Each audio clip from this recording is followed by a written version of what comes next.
Today we will be discussing the remainder and factor theorem. We've actually touched on this a little bit when we were graphing the polynomials in the previous section.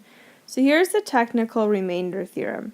It states if a polynomial f of x is divided by x minus a, the remainder is the constant f of a, and f of x is equal to q of x times x minus a plus f of a. Basically, this is just saying if you do long division and you divide it by x minus a, or synthetic division, your answer ends up being the quotient, so what you get when you divided it, times the x minus a, and then added on the remainder. And then the factor theorem, x minus a is a factor if f of a is 0. So this is essentially just saying if the remainder is 0, then x minus a is a factor, which helps us out for example, for graphing. We know it's a real 0 if we had that 0 over there in the remainder. Synthetic substitution, we were doing this when we were analyzing the graphs already. So if we want to figure out what f of 6 is, we do not need to actually plug 6 into each of those x values. Instead, we can just do synthetic division. So 2, 0, 0 because we skipped the x to the third power, -5, 8, -7, and we want to divide this by 6 over here. We can just set up synthetic division, and this, like I said, we just were doing with analyzing graphs, so it's just more synthetic division. So we drop down the 2, and then we go, okay, 2 times 6 is 12. Here I'll write it all out. So 0 plus 12 is 12. You don't need to write out that middle step anymore, though, if you do not want to. 12 times 6 is 72, and then -5 plus 72 is 67. 67 times 6 is 402.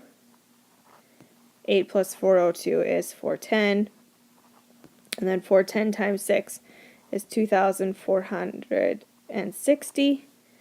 And -7 plus 2,460 is 2,453. So this just tells us that f of 6 is equal to 2,453. And like I said, we were doing this when we were analyzing the graphs.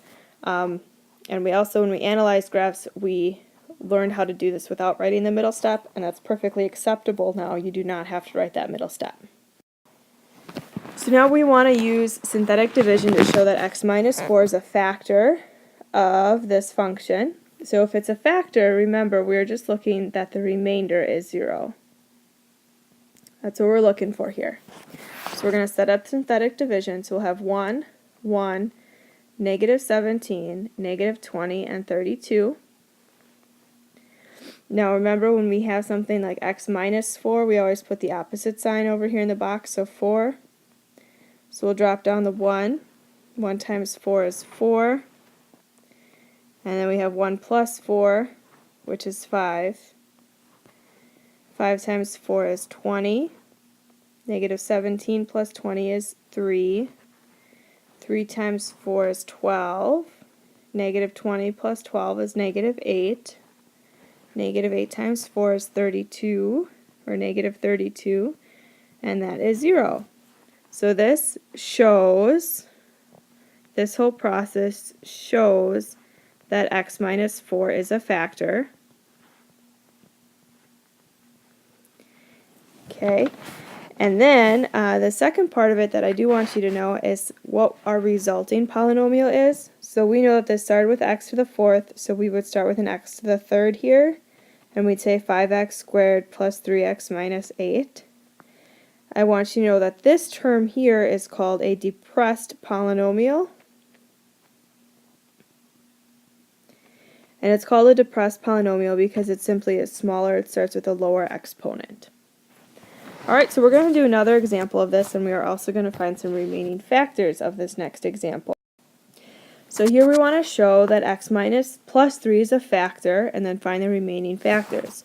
So we're going to set up synthetic division. So 1, 6, -1, -30, and here we're dividing by, it's x plus 3, so -3. Once again, you do not need to leave this middle space anymore. We know how to do it without. So we drop down the 1. 1 times negative 3 is negative 3. 6 minus 3 is 3. 3 times negative 3 is negative 9. Negative 1 plus negative 9 is negative 10. Negative 10 times negative 3 is positive 30. Negative 30 plus 30 is 0. On a side note, these will always give a 0 for a remainder. If it doesn't, you did something wrong. So you go back and you look at your work. So here we showed that x plus 3 is a factor because we got that remainder as 0. Now we need to find the remaining factors. So this started off with a third power, so we know this will start with a second. So this is x squared plus 3x minus 10. So to find our remaining factors, we just factor this. Lucky for us, our first term here is a 1x squared, so we know it factors to x and x. And then we look at our factors at 10, so 1 and 10, 2 and 5. 2 and 5 would certainly subtract to give us 3, so we would say plus 5 minus 2. And you can go ahead and check that if you are unsure, but that is certainly the way how it factors.